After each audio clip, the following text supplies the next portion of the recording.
अस्सलाम वालेकुम, आप देख रहे हैं सरेआम न्यूज़। पीओ सेल हाफिजाबाद के मुबैना तशद्दुद का जख्मी डीएचक्यू में दम तोड़ गया। मुतवफ़ी लियाकत का तलक मिर्जा बटिया से बताया गया है। मुतवफ़ी के वकील राय मोहम्मद असलम एडवोकेट ने बताया कि यह कत्ले अमद है। एएसआई बिलाल हिजरा ने मुतवफ़ी को 8 रोज़ कबल गोड़ा चौक हाफिजाबाद से हिरासत में लिया। राय मोहम्मद असलम एडवोकेट के मुताबिक मुतवफ़ी ने आज बरोज़ हफ्ता जुडिशनल मजिस्ट्रेट अब्दुल बासित चट्टा के रूबरू दरख्वास्त गुजारी कि एएसआई बिलाल हिजरा ने साथी मुलाजमीन के हमरा बदतरीन तशद्दुद का निशाना बनाते रहे, जिस्म के हिसास हिस्सों पर तेजाब की पिचकारियां मारते रहे। मुतवफ़ी ने डीएचक्यू के मेडिकल बोर्ड के रूबरू अपने ऊपर होने वाले जुल्म के हवाले से तफसीलात बताई। मुतवफ़ी के जिस्म में तेजाब की वजह से अंतड़ियां फट गई। राय असलम एडवोकेट ने वाक़े को बर्बरियत की बदतरीन मिसाल करार दिया।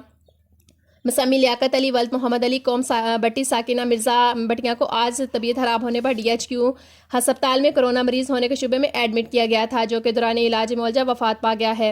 लवाहिकीन के इल्ज़ामात की रोशनी में मुतवफ़ी का पोस्टमार्टम कराया जा रहा है ताकि हलाकत की असली वजह सामने आ सके और मजीद कानूनी कार्रवाई अमल में लाई जा सके। तर्जमान जिली पुलिस ताहम आखिरी इतलात तक जालिम पुलिस ऑफिसर कानून के शिकंजे में। बिलाल एएसआई खिलाफ कत्ल का मुकदमा दर्ज किया जा चुका है। मजीद खबरों और अपडेट्स के लिए देखते रहें सरेआम न्यूज़।